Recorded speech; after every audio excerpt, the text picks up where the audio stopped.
Hey, what's up guys? So in this video, we will see how to revert to default lock screen clock style on the Samsung Galaxy A17. Now, if you have changed the clock style on the lock screen of your Samsung phone, and if you want to revert to the default lock screen clock style, first of all, just go to the lock screen, then tap and hold on the lock screen.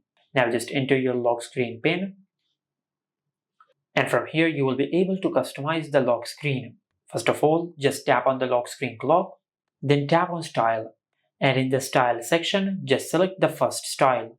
Now if both of these toggles are turned on, just disable both of them. Then tap on font and color. Now in the font section, just select the first font.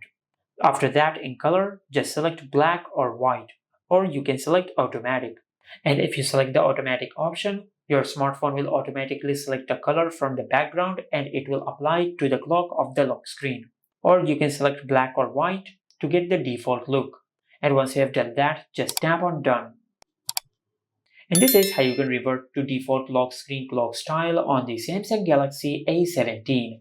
Make sure to like, comment and subscribe. Thank you for watching.